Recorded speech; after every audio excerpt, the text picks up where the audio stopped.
Into pastors, because at the end of the day, this channel did begin as an atheist channel specifically, and it is still that. So let's go ahead and talk about how pastors generally respond to COVID. Now, I know that there's a lot of channels that are trying not to say the virus name because apparently the algorithm doesn't like it, but I'm going to be honest, that makes communication really awkward when it's the central focus of a video, so maybe let's not.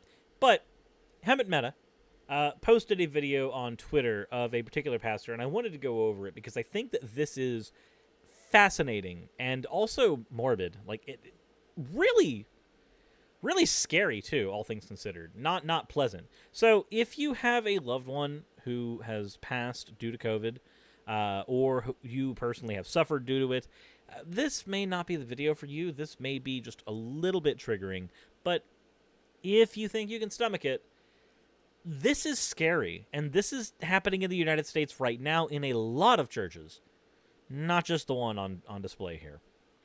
But let's go ahead and get into the video itself. Yeah, we welcome masks. Wear a mask. Sit here, sit there, sit there, sit over there, sit up there. We answered people's questions for Sherry's funeral and for Les's funeral. Okay, so let's go ahead and start out. What is going on right now? Well, what we are seeing is a pastor saying that no, you don't have to wear a mask here, and you can sit anywhere you want in the congregation. So you don't have to social distance, and you don't have to wear any type of protective face covering while out. Now, personally, I have an issue with this. If you want to go to church, if you feel like you need to gather and go to church, you know, that's your prerogative. I have been against it in the past, and I'm still against it right now because it's not safe yet. But if you are going to go, if you desperately feel that need to go, please wear a mask. Please make sure you're 6 feet apart from other people. Please make sure that you are only keeping your, like, if you're going to be in a group of people, just keep it to people who are in your immediate family, people who you are already, like, in a house with, stuff like that. Don't just go into the local church and sit next to a random old lady there, and then, you know, a week later, you've got COVID, and you go, damn it, well, at least I'm not going to go to church now. I've caught it now, not realizing that, well, you technically had it for a week already. So you probably gave it to the girl you sat next to in the pew. So maybe don't do that. If you desperately feel the need to go to a gathering, don't be stupid about it. That's basically where I would sit right now. I'd prefer you just don't. But if you're gonna go, don't be a dipshit. But it gets a little worse. And guess what? They were liars and hypocrites and cowards. So,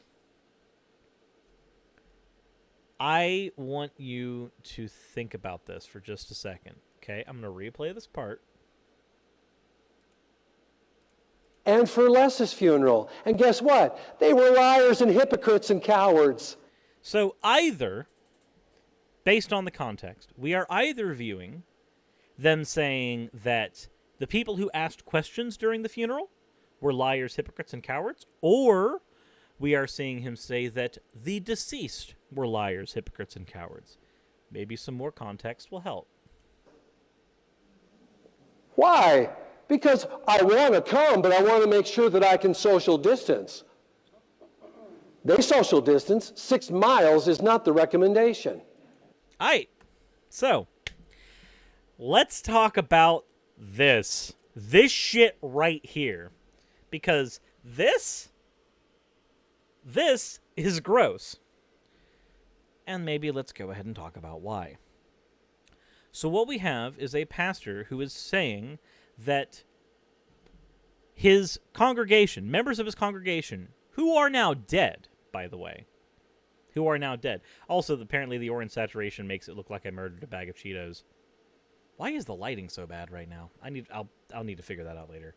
But apparently, we have a pastor who is saying that his congregation, people in his congregation, people that he's supposed to love, people he's supposed to teach and move through the world and the cacophony that's going on through it, as a leader, as a biblical scholar, this dude is saying that his dead congregation members were liars and hypocrites. Now, why is he saying that? Because they didn't want to go to church during a pandemic. He is shaming the dead because they didn't want to come to church during a pandemic. Now, if these members died of COVID, they may have potentially saved the lives of several other people in their congregation by not going, because this is a congregation that is not social distancing. Everybody is just here doing their own thing, which, you know, a little bit dangerous right now. This is disgusting. It's gross. And it's not just happening in this church. It's happening in other ones. But there is still more to go. If you wear... And that little bit of audience laughter there was not. This is like watching Steven Anderson. This is like watching Steven Anderson's shit, where he'll say something cruel and evil, and then the audience just laps it up. And not one person stands up and goes, "Hey, dude, maybe we shouldn't do insert evil thing you just suggested here." Wear something, you wear something for love. If you wear something, you wear something for love. Well, I don't want other people to die. That could be considered an expression of a very small platonic form of love. So I wear a mask when I go outside so that they don't get hurt. Seems pretty reasonable. If you take it off for love. And you... That could almost be seen as, like, shaming a sex worker. I don't know if that's what he meant, but that could really be read that way. But that's not the context of what's going on here. You are a slave to nothing. Oh, it's the COVID is... Okay, so the whole context of this then is just the masks or slavery bit.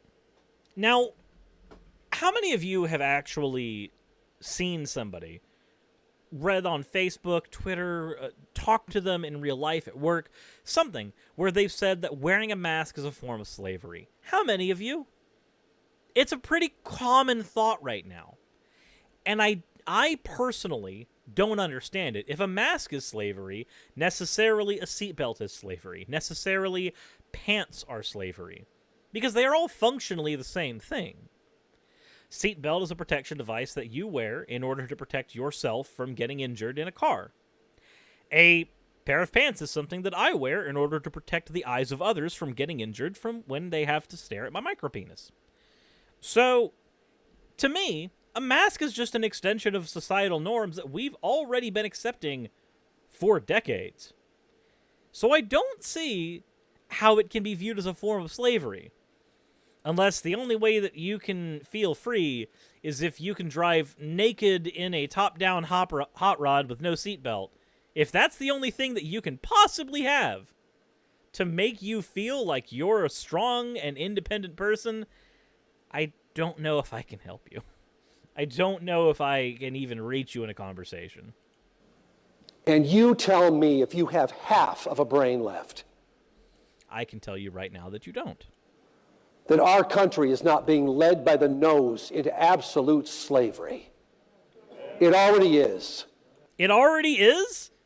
The country's already in absolute slavery, and yet you're able to sit here and engage in free speech with no repercussions whatsoever. Moreover, by extension of that, I am able to engage in the same type of free speech by commenting on this. And I'm able to go outside without a mask on. I'll just be looked at kind of weird. I'm not able to go into a private establishment without a mask on if they have a mask mandate, because the private establishment can determine whether or not I am on that premises at all. And they've always had that kind of power. So, this is confusing. I still don't understand this mask is slavery debate. Because it seems to me, like I said, that this is just an extension of societal norms that we've already accepted. So to be free is to be defiant. Does anybody have a calculator? To be free is to be defiant. Now, he's about to do something really disgusting, really gross with a poor use of math. But before we get into that, I do want to talk about this freedom is defiance thing. Now, there are situations in which freedom is defiance, and defiance necessarily is a precursor to certain freedoms. Civil disobedience in the event of, say, a certain race being told that they should sit in the back of a bus. Civil disobedience. Or even flat out rioting in the event where there is systemic racism and you have police that are killing an inordinate amount of a particular group of people. There are situations where, yes, defiance is an attempt to gain freedom or an expression of freedoms that you believe you should have had to begin with. But when I see this statement here, this is the thing that I've seen from Greg Locke, and I've seen from other pastors as well, and it seems that the sentiment here basically boils down to, I'm only free if I can argue against authority, or I'm only free if I can rebel against authority. And while I can accept that premise, while I can accept that your ability to disagree, to rebel, to do all those things is an expression of freedom, I do have to wonder, why is it, and I'm going to engage in tu quoque here for just a second, but why is that same standard not applied when it comes to their God? I'm going to be talking about hell later today, more than likely. And why is the standard of freedom is the disobedience, being able to do these things? That standard is not applied to God, especially not in relation to things like heaven and hell, which I believe are completely unjust structures, even within the Christian mythos. How is it that this mentality seems to just stop at the arbitrary creator? That's a very perplexing situation to be in. But let's continue. Let's our bit of tu quoque out of the way. Let's go. Now, I already did this. I'll cheat. I'm not a math whiz. American population, say 300 million, okay? Okay. Because I heard on the news from a very worried young reporter who, I don't know, I don't even know if they have a driver's license anymore. Why would that even matter? Okay, so this is a type of poisoning the well. What he's engaging in right now is he's poisoning the well by engaging in a genetic fallacy. The fallacy at hand is arguing that the efficacy of whatever the reporter could say is going to be tinted through the lens of their age. A genetic fallacy is just taking the source of information and then basing its true or false value on the source alone. Not the likelihood that it's true, but just basing the value there. This is a bit of an engagement that he's doing right here, and because he's doing it before he's engaged in the topic at hand, the topic that he's going to mention, he's also engaging in poisoning the well, which is where before you allow an audience to hear the statement being made by an interlocutor, hypothetical, imaginary, or real, you are painting a picture for them to go in so that they can walk in with bias. Now, everybody engages in poisoning the well on some level, especially if you're on YouTube, because there's a level of theatrics involved where you have to go, hey, we're going to do this. Now, let me go ahead and lead up to this person, give you some context for this person so that you know who they are going in. There's a level of that almost everybody ends up engaging in, and to an extent, you kind of have to. So I can't really blame him for poisoning the well here. I know I've done it myself, but I do want to point out that it's happening, because you should be able to recognize when it's happening, even when I do it. So, let us continue with the young reporter. Giving us the news. 300,000 people. Okay, America's 300 million. Okay. Take 10% of 300 million, what is it? 30 million. Oh, well, that's not, we don't have that many. Okay, that's 10%. Okay, then 10% of 30 million is 3 million? Mm-hmm. 30 to 3, right? Then take 10% of 3 million, 300. So if I keep, wait a minute, that's 0.1%. So I guess we're still surviving 99.8% as a whole, and we do not disrespect less. Okay, so what is happening right here? What is he doing? If you were in the comment section and you want to pause the video and go ahead and explain what you think he's doing right now, go right ahead and we'll see if we are correct here. But if you don't want to do that and you just want to continue the video, then we can go ahead and do that right now. what he's doing here is he is trying to use statistics, a very loose appropriation of it, in order to downplay the severity of an issue. Now, what's that saying that one death is a tragedy, but 100 deaths is a statistic? It goes along those lines. And he's basically doing the reverse of that. He's picked in his head an arbitrary number that he should shoot for, but realizing that 300,000 people is a huge number, certainly larger than his congregation. If 300,000 people included half of his congregation, he'd freak the fuck out. But those numbers would still be the same. Instead of accepting the fact that 300,000 deaths is a large number, this is a lot of people to have dead. This is more people than the flu kills. This is more people than were killed in 9/11. This is more people than... We had more people that were killed in 9/11. More people than were killed in 9/11 are killed every day by COVID right now. But in order to downplay the virus, he has to grab the numbers that don't matter, which are the death rate versus the entire population. To him, as long as we have enough Americans surviving, we're okay.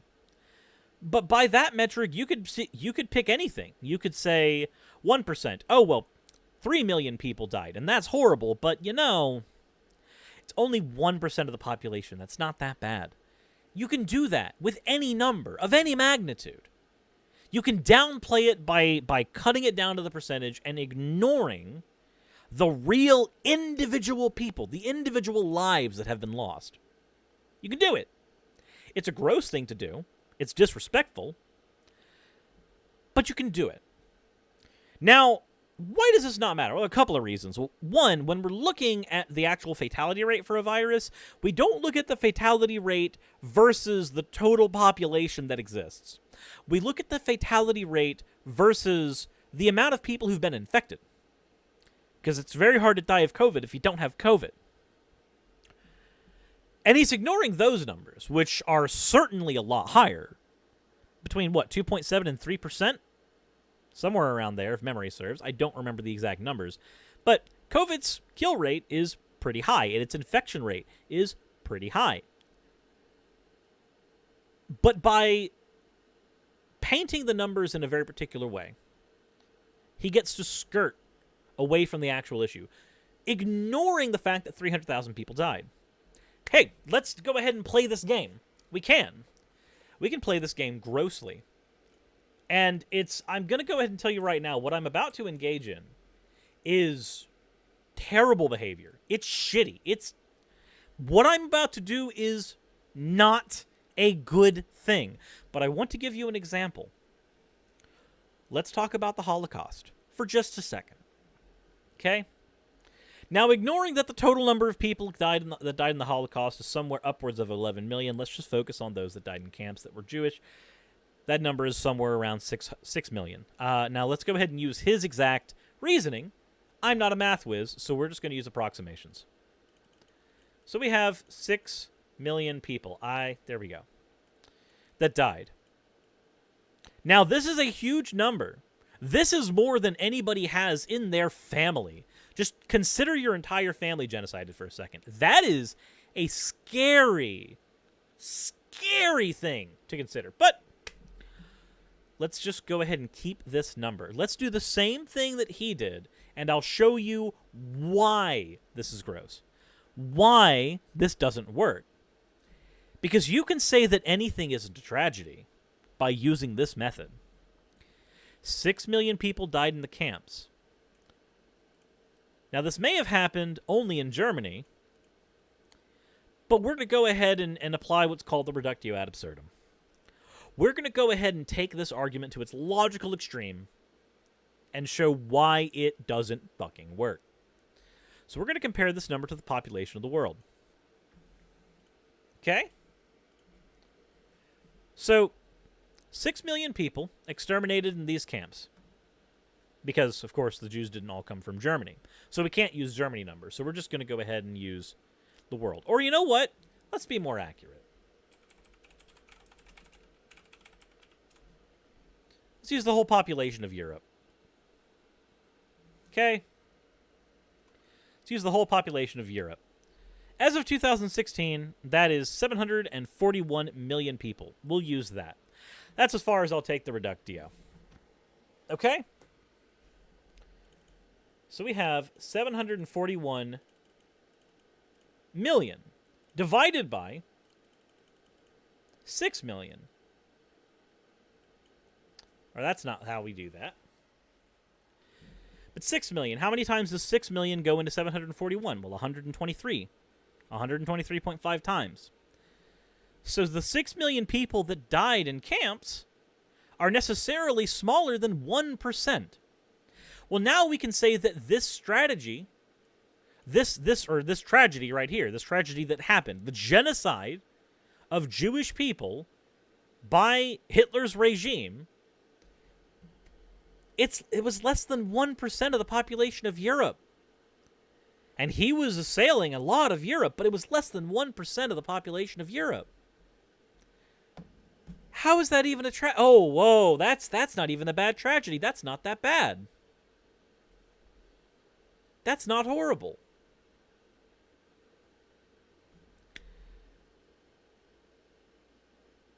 Now, I'm sure there's going to be somebody who's going to clip that and go, oh, look, Suris is downplaying the Holocaust. The reality is that what I'm doing here is showing that through this method of just fudging up your percentage, and I recognize that I did that backwards, but I can still get to the point where it's less than 1% by just saying, well, it goes in 123 times. It was necessarily less than 1%. I recognize my mistake in math there. I just woke up.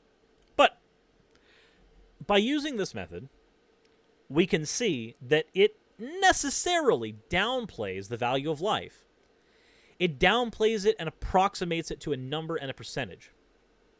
If I say that, well, Hitler may have engaged in one of the worst tragedies of the world, but, I mean, statistically speaking, he only got less than 1% of a population. That's not that bad. I mean, fuck, I could have done better. It's very easy. And it's disgusting.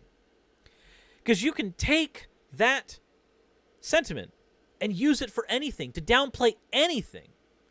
A serial killer kills 26 people. Well, he killed them all in this tri-state area over here, and there's 100,000 people there, and that's way less than 1%. So really, do they really engage in anything that horrible? It's not that bad, right?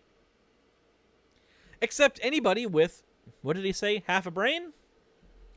Anybody with half a brain can realize what I'm doing here. I'm using numbers to manipulate you. Especially by watching me do it, I'm using numbers to manipulate. And there's so many other instances where this is done. The worst part is, though, is that it works. It works. And that's the part that just astounds me, is that there are people who this method works on.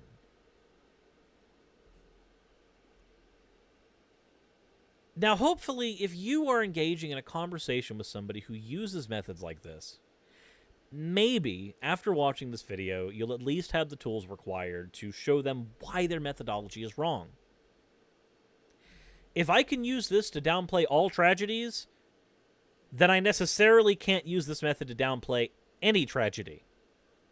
Because if it works perfectly for every single situation, then necessarily it doesn't work for all of them. At least when we're dealing with a situation like this. Because like I said, this can be used to downplay what a serial killer does. This can be used to downplay slaughter from the military. This was used to downplay, in this situation, the Holocaust. And it's being used by the pastor to downplay the deaths from COVID. Even though these aren't the right numbers to be using in any case, it doesn't matter. The method is consistent, and it is consistently bad. So if you catch somebody doing this, don't let them. Don't. But if you enjoyed this, if you found this useful in any way, shape, or form, please do me a favor. Hit the subscribe button, hit the like button, and hit the bell notification icon. That shit helps way more than I could even express. And if you really enjoy what I'm doing, then maybe consider donating on Patreon. You'll get your name in the credits at the end of the video, and you will also get a slide if you are a $20 or higher patron. Though there are some of my patrons who have not told me what they want their avatars to be there, so there are a couple of $20 patrons who don't have their slides yet. But if these are things that you want and you want to support this channel and what I do, then that is an option. But I hope you guys enjoy.